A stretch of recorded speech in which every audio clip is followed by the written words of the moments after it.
Welcome to the Great Detectives of Old Time Radio. From Boise, Idaho, this is your host, Adam Graham. If you have a comment, email it to me, box13@greatdetectives.net. Follow us on Twitter at Radio Detectives and check us out on Instagram. Instagram.com/Great Detectives. A reminder, you still have a week to enter our giveaway. Go to giveaway.greatdetectives.net. Well, now it is time for this week's episode of Tales of the Texas Rangers. The original air date, October the 21st, 1951, and the title is Fugitive Trail. The National Broadcasting Company presents Joel McCrea in Tales of the Texas Rangers. From Hollywood, another authentic reenactment of a case transcribed from the files of the Texas Rangers.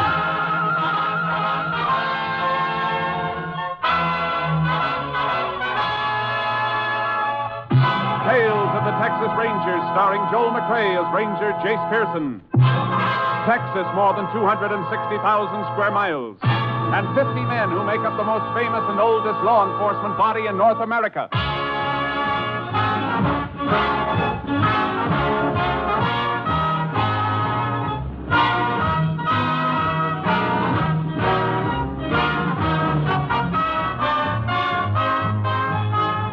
Now, from the files of the Texas Rangers come these stories based on fact. Names, dates, and places are fictitious for obvious reasons. The events themselves are a matter of record.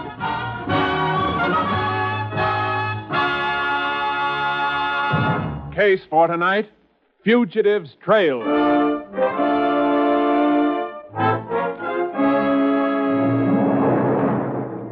It is approximately 11:30 on the night of January 21st, 1948. Mr. and Mrs. Ben Purvis are driving back to their ranch on the outskirts of Newby, Texas. The car, a small black sedan, finally swings off the main highway, turns into a long, narrow dirt road leading to the ranch buildings. Looks like we got company, Ben. There's a car parked in front of the house. Yeah, probably one of Arlene's boyfriends. Mm-hmm. Look, I thought you told her we didn't like your fellas hanging around. Oh, now, Ben, he probably just stopped by to pick her up and take her home. We told her we'd be back about this time. Well, just the same. Now, don't crab about Arlene. You know, babysitters are hard enough to get out here without... Well, I still think you could find somebody else.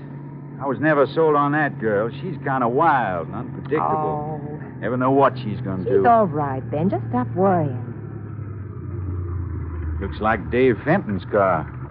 Yeah, that is his car. You sit still, Ben. I'll open the garage doors. Thought he and Arlene split up. So did I. Must have patched things up, I guess.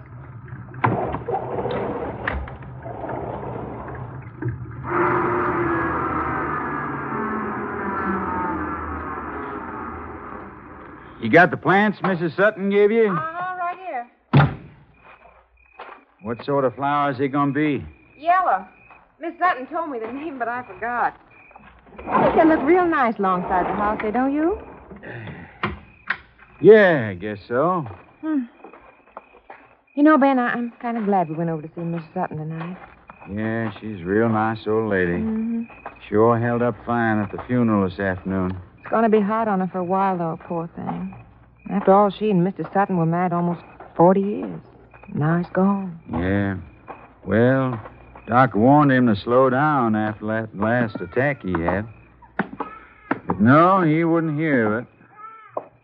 Uh-oh, it sounds like our youngun's acting up. Well, he shouldn't be crying now if Arlene gave him his 10 o'clock bottle. He'd just like her to forget. Arlene, what? Oh, Ben, she's not here. That's funny. Arlene? Probably in with the baby. Hey, what's this? What's the matter? Look, chairs turned over and... What? Look, my good table lamp on the floor. Oh, Ben, look, it's broken. Hey, what the heck's been going on around here? Arlene? Here, honey, you take the lamp. I'm going in to see the baby. Arlene! Where is that fool girl, anyway? Baby all right, Helen? His blanket was on the floor. He's just cold, that's all. See if Arlene's in the kitchen, will you, Ben? All right. I'll be darned. Honey, come here a minute, will you? Is Arlene in here, Ben? No, look at this. What? Baby's bottle, full. Here's a warming pan. She didn't give him his feeding. Well, I wonder where she is. I'm going to have a look out back. Doggone kid. Careful on the porch, dear. Better turn on the light. Okay. Good Lord. Ben? Ben? Ben, what's the matter? What? Ben, who is it? Young Dave Fenton. He's dead.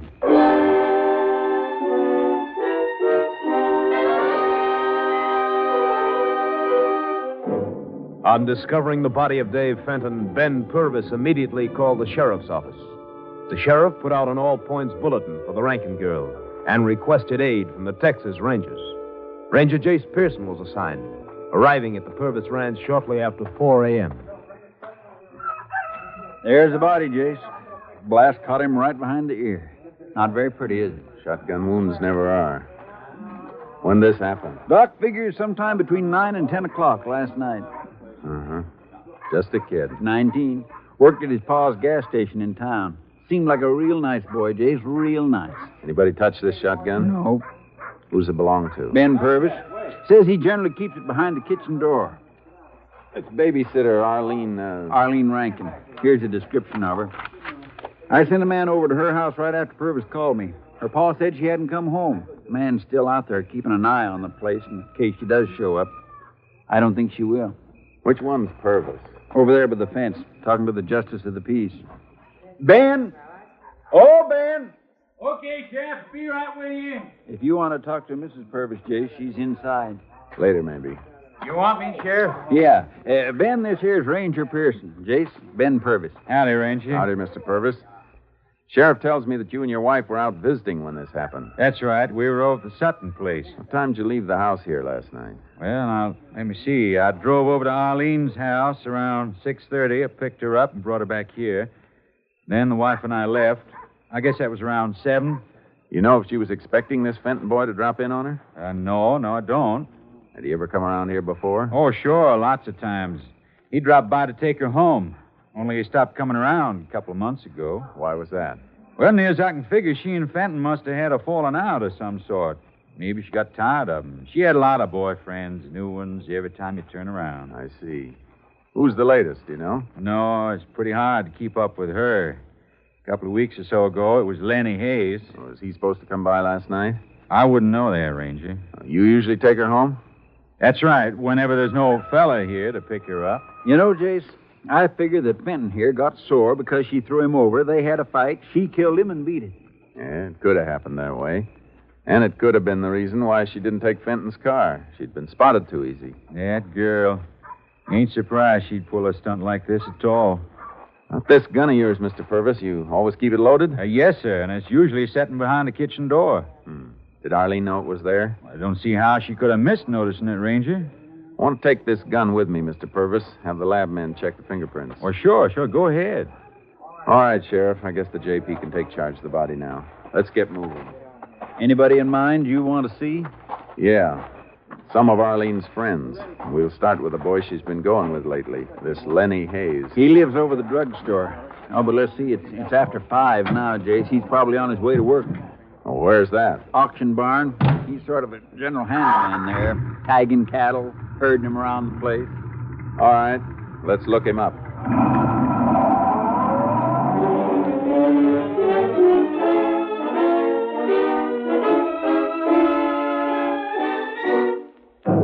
The gray of dawn was creeping over the horizon as we reached the auction barn. The sheriff and I mounted the stairs to the platform overlooking the pens below.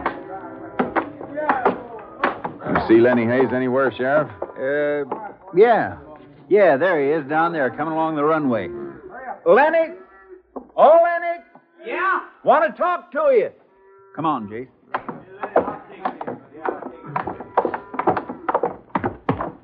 Morning, Sheriff. Morning, Lenny. I figured you'd be coming around. Oh, you heard what's happened.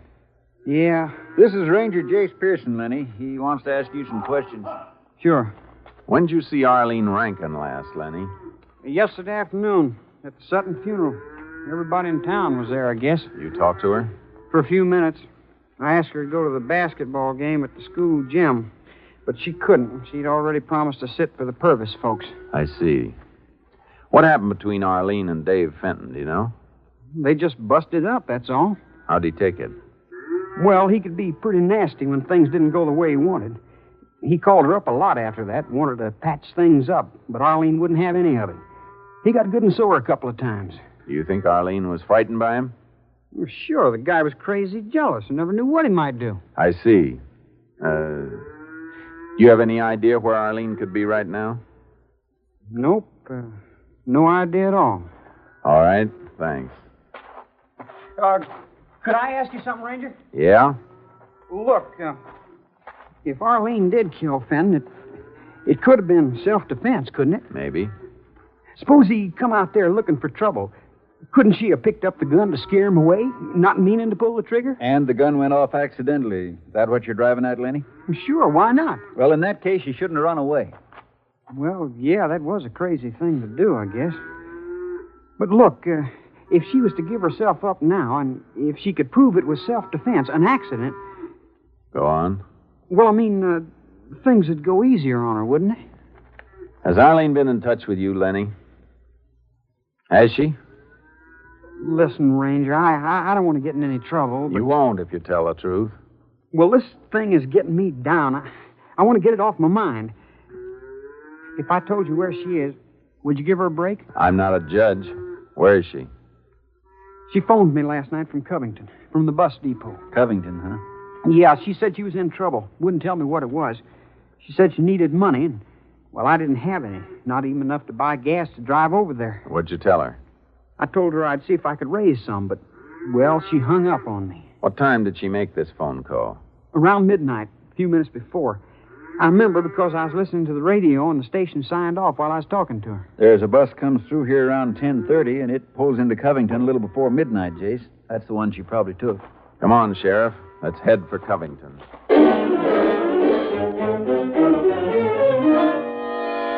We spent the major part of the day combing the town of Covington. There wasn't a single trace of Arlene Rankin. Late that afternoon, the sheriff and I wound up at the bus depot. Got to talking to the woman behind the lunch counter. Well, let me see now. Girl about so high and blonde hair. Come in on the late bus, you say? Uh-huh. Let me see. Youngster, was she? 17. Say, that wouldn't be the Rankin girl, Ranger. That's right. Heard about her on the radio this morning. Say, you mean she's here in Covington? We believe she was here last night. Land sakes, imagine that. Well, have you seen a girl answering her description, ma'am? Well, no, Hey, wait a minute. Say, there was a girl, just like your description. You sure, ma'am? Mm-hmm. Last night, by closing time. I was throwing out the coffee when she come up and asked me for a glass of water. A girl about so high, real attractive. She act nervous or upset? She sure did. Oh, and say, she asked me where the Lowry place was at. That's Ned Lowry, owns a hardware store. Ned Lowry. That's right. Him and his wife live down the street 3 blocks. Big White House on the corner. Want me to show you? No, thanks. We'll find it, ma'am.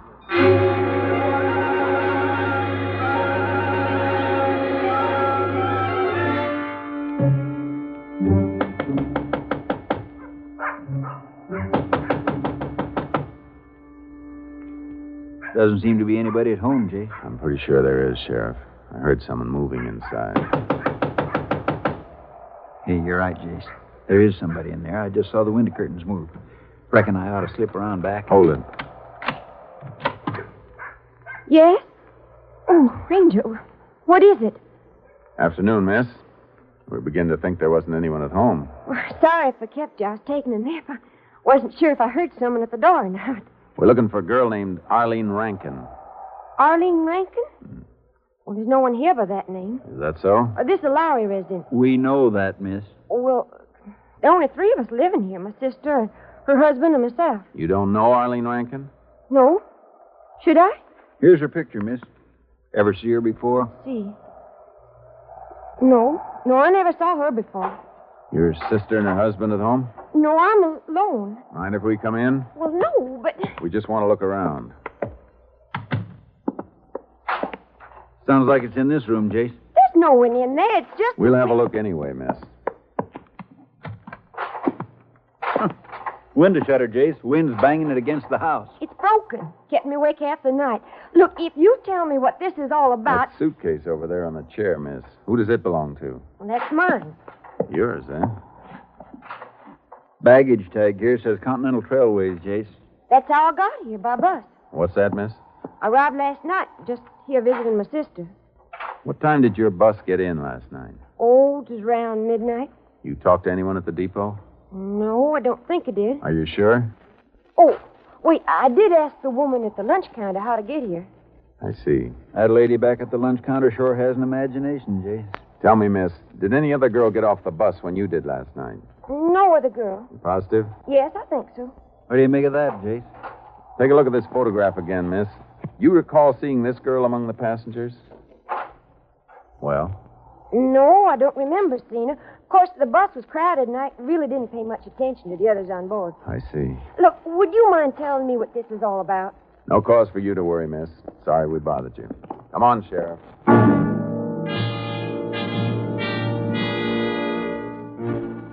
There was no reason to doubt the word of the girl at the Lowry house. Arlene Rankin hadn't gotten off the bus at Covington the night before. The sheriff and I drove back to his office in Newby, and we had another talk with Lenny Hayes. But it's the truth, I tell you. Arlene did call me. She's not in Covington, Lenny. We're pretty sure of that. Well, maybe she went on. Don't see how she could have done that. All roads have been blocked. You've been lying, haven't you, Lenny? No. You could have made up that story about the phone call from Covington just to throw us off the trail. No, I didn't. You gotta believe me. We're willing to lay odds you never received a phone call, Lenny. That Arlene wasn't even on that bus last night. She must have been. I'll get it, Jace. Sheriff's office. Yep, just a minute. Company B in Dallas calling you, Jace. Thanks, Sheriff. Hello. Yeah? You know, Lenny, you can save us a lot of trouble. What's that? What do you mean? Stop trying to cover up for Arlene. I'm not. You're trying to protect her by sending us on a wild goose chase. That's not true. Now, listen, Lenny, there's no sense Hold in it, you... Sheriff. Hmm? Looks like maybe we owe Lenny here an apology. Oh? That bus we figured Arlene wasn't on was being vacuumed in Dallas this afternoon, and a purse was found behind one of the seat cushions. A purse? What about it? Belonged to Arlene Rankin.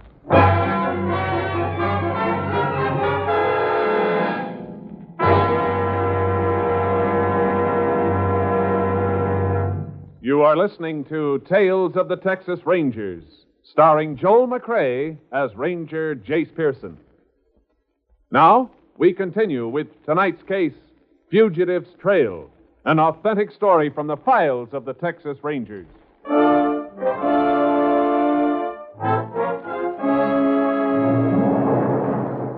Finding Arlene Rankin's purse on that bus indicated we'd been wrong about Lenny Hayes. Yet the girl we'd talked to in Covington had been positive that Arlene hadn't gotten off the bus there the night before.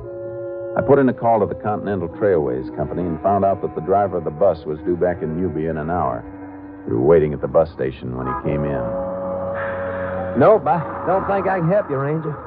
You know what the Rankin girl looks like? Yeah, saw a picture of her in the Dallas paper this afternoon. And you don't remember seeing her get off the bus anywhere along the line? Nope.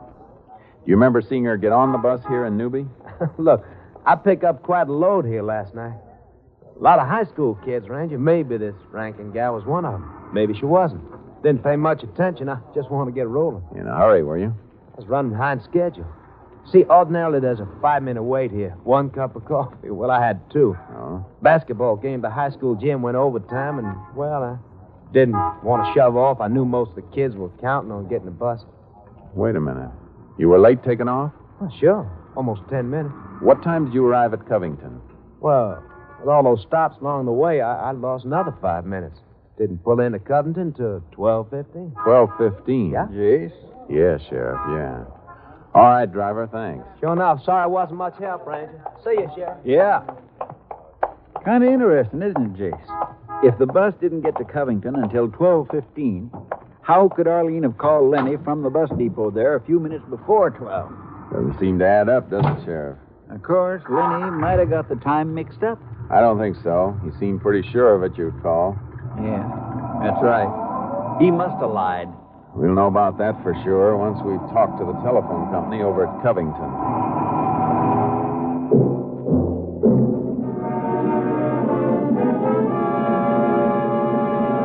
Back at the sheriff's office, I called the Covington phone company and asked them to check a call from the Covington bus station to Lenny's number in Newby. There was no record of any such call. Sheriff sent one of his deputies out to bring Lenny in, and we waited. Well, and it's just like we figured, Jace. The girl wasn't on the bus at all. Only how do you account for the purse? It was found on the bus. A plan, Sheriff. Lenny could have slipped aboard the bus last night, put it in there while the driver was in the cafe having coffee. Yeah. Yeah, he could have done that. Be mighty careless of a girl to forget her purse when she's trying to make a getaway, don't you think? A little too careless. I won't say that thought hasn't crossed my mind, Jace. And you know, Sheriff, something else bothers me. It seems like Lenny went to an awful lot of trouble trying to cover up for the girl. Well, any kid who's as crazy about a girl as he is about I know, Arlene. but if he was really trying to shield her, he'd have done a lot better by keeping his mouth shut. He's been real cooperative. He's been working at it a little too hard. What are you driving at, Jace? Just a hunch, Sheriff. But if I can force Lenny into making a move, it might be in the wrong direction for him, but in the right direction for us. Yeah, hold it, Jace. Hello? Well, come on in, Lenny. Thanks, Charlie. Any news of Arlene? Not a sign of her yet. Well, Dallas is a pretty big place.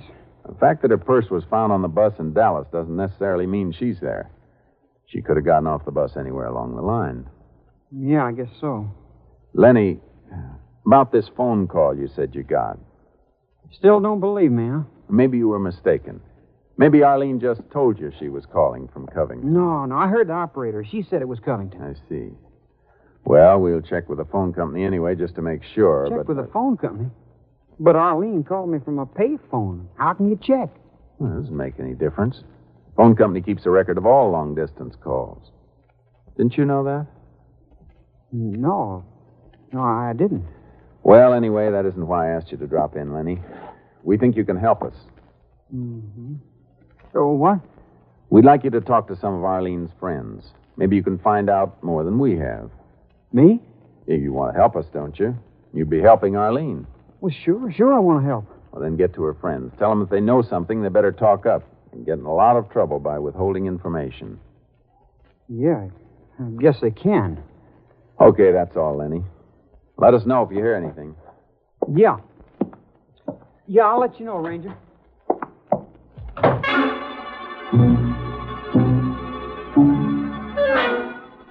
The sheriff and I waited a few moments after Lenny had left the office, and then we eased out into the street. We saw him get into his car halfway down the block and take off. In the darkness, we watched the taillight disappear toward the edge of town. We followed him. What's he up to, Jace? I don't know. That's the second time he's driven around the cemetery. Arlene wouldn't be hiding in there, would she? Look, he's turning onto the other highway now, heading south. Good. Maybe we can get a little closer, Jace. Lots more traffic on that road. He's speeding up. Suits me fine. At least we'll get to wherever we're going that much sooner.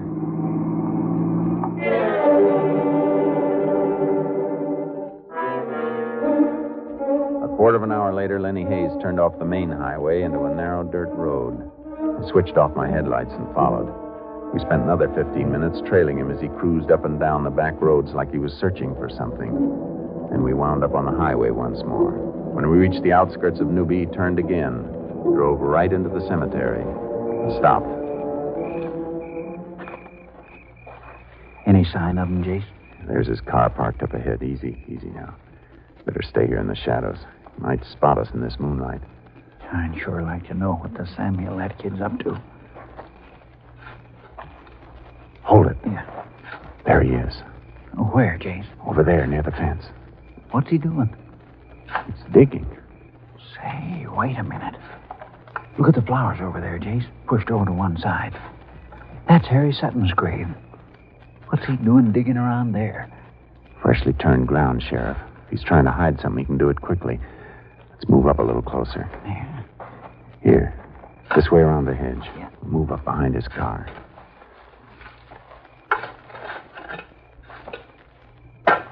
Stay down, Sheriff. What's he doing? Stop digging. He's coming this way, to the car.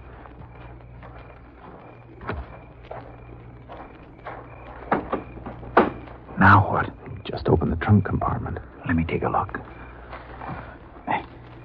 Yeah. Now he's pulling something out of the trunk. It looks like Even at this distance, there's no mistaking what he's dragging out of there. a body. I guess we can get him now, Sheriff. All right, Lenny. Stop where you are. Don't move. Huh? He's making a break for it, Jace. Let's go. This way, Jace. He's heading around back of the chapel. Hold it, Sheriff. Where the blazes did he go? I don't know. Listen. Do you hear anything? Nope. Hey, wait a minute. I thought I saw something move over there behind that tombstone. Let's take a look. Wait. You circle around that way. If he is there, let's see if we can maneuver him in position so he'll make a break for his car. I'll be waiting for him. All right. Careful, though. He may have a gun. All right.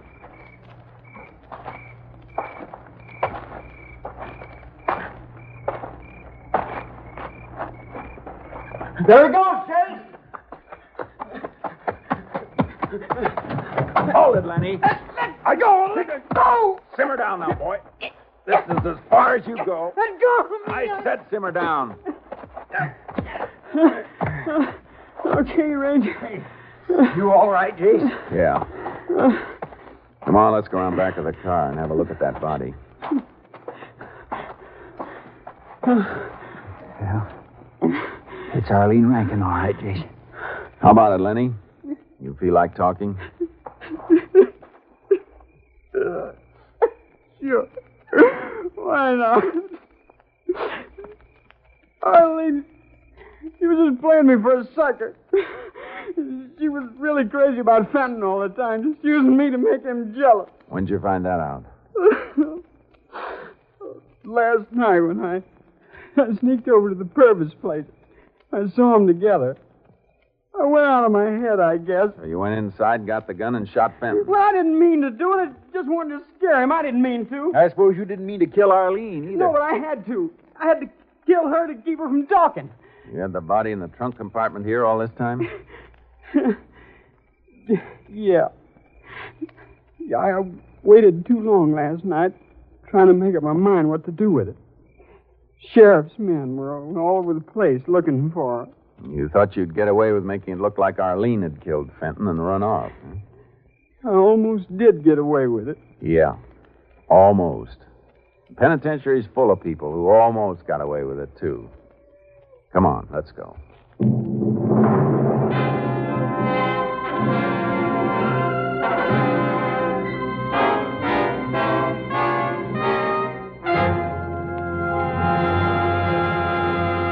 For the brutal murders of Dave Fenton and Arlene Rankin, Lenny Hayes was sentenced to Huntsville Penitentiary for the rest of his life.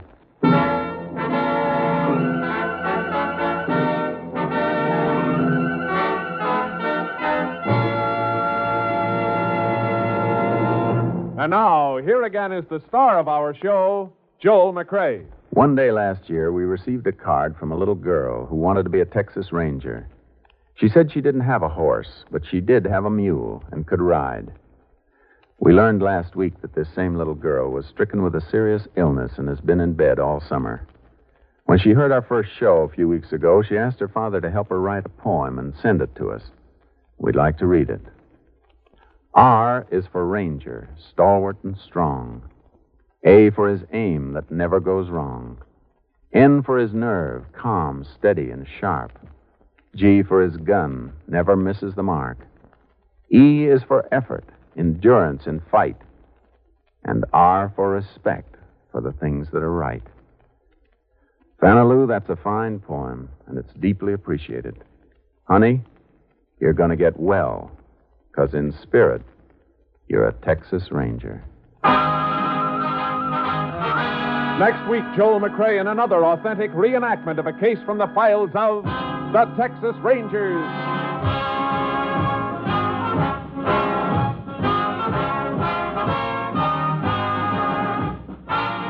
Joel McCrea is currently seen starring in the Universal International Technicolor production Cattle Drive.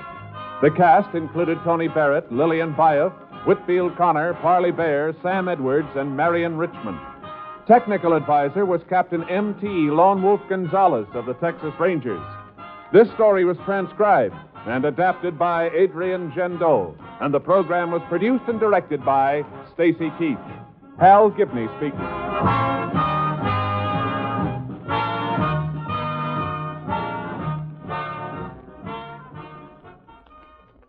It's the Silver Jubilee on NBC. Sunday is your invitation to fine radio entertainment with The Big Show, Phil Harris and Alice Faye, and Theater Guild on the air. Yes, hear all three on NBC.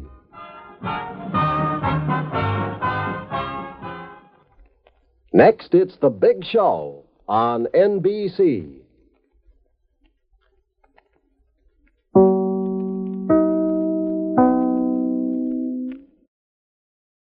Welcome back. Well, a solid episode, and I didn't quite see the end coming, but I thought it was a good solution and a reminder of what often can happen. I do remember that there was a case, I think within the last year, where they assumed that when two people were together, one of them was found dead, and it was assumed the other one had done it, but they found his body, which kind of puts a new complexion on things. So for many killers, if they are going to kill two people, the best way they can get away with it is hiding one of the bodies. Here, the only way that Ranger Pearson was able to solve this was by bluffing the killer, not even knowing he was a killer. So a really interesting case. I did find the poem at the end to be really moving. And it's a reminder, I think, of the power of stories and the way that they can really help people be able to get through, be able to inspire them. And I love the way that Joel McCrea just acknowledged that. It also made me wonder, to what degree do stories affect people in terms of career, in terms of thinking about their life, for whom the story's not actually targeted or written. I mean, you do have this little girl. We don't know how little, to be fair. Oh, I think the poem showed she was, probably at least 4th or 5th grade, I would guess. But gave her the idea of being a Texas Ranger. Now, even though women didn't work in the Rangers in that period, the first female ranger wouldn't be hired until 1993. But the power of a radio program or a movie or a television program, particularly if it's, veered towards the realistic, is that it allows people to see what a ranger or some other position actually does. And people say, I could do that. Even if no one in their life, would tell them that this is something they could do. At any rate, now let's go ahead and thank our Patreon supporter of the day. Thank you to Paul, Patreon supporter since October 2020, currently supporting the program at the Detective Sergeant level of $7.14 or more per month. Again, thanks so much for the support, Paul. And that will do it for today. If you are enjoying this podcast on YouTube, be sure to like the video, subscribe to the channel, and mark the notification bell. All that good stuff that helps the channel grow. Coming up on Monday, we'll bring you Sam Spade. Tuesday, we'll be bringing you This Is O'Shea. And then next Saturday, an episode of Tales of the Texas Rangers. But coming up tomorrow, our listener support / appreciation campaign begins. After skipping this spring, we return, and in our special tomorrow, you'll hear...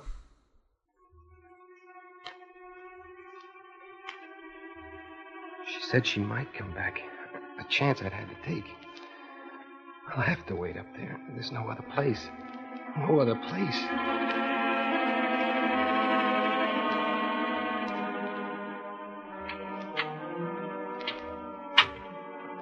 Who's that?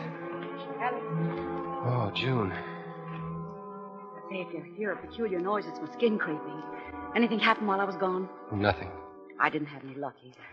I thought for a minute I might have, but I didn't. Turn on the light. You look unhappy, fella. All I know is sooner or later I'm walking across the street and into that police station. As soon as I can't stand it anymore. But you came back. You didn't have to, but you did. Didn't you kill her, Alex? No, I didn't. I know I... Who is it? Cab driver. Is the sailor boy in there? I was talking to him on the street. What'd you tell him? Nothing. Come in. I heard your voices at the door. You must have been listening. As close as I could put my ear. My name is Huffman. Gus Huffman. This is Miss Bartelli. Why were you listening? Because you seem to be in trouble. I thought I could help. Take 100% for trying, Mr. Hoffman, and say good night. Now, just between us, your name is not Miss Bartelli. No, I'm not Miss Bartelli. Miss Bartelli is dead in the next room. Oh. I'm very sorry to hear that. Excuse me, I had no idea that... You don't understand. She's been murdered. Say, am I too presumptuous to ask if you've informed the police? It's more complicated than that. Well, I'm willing to listen. June? Well, go ahead, tell him. I hope you'll be with us then. In the meantime, do send your comments to box13@greatdetectives.net. Follow us on Twitter @Radio Detectives and check us out on Instagram, instagram.com/greatdetectives. From Boise, Idaho, this is your host, Adam Graham, signing off.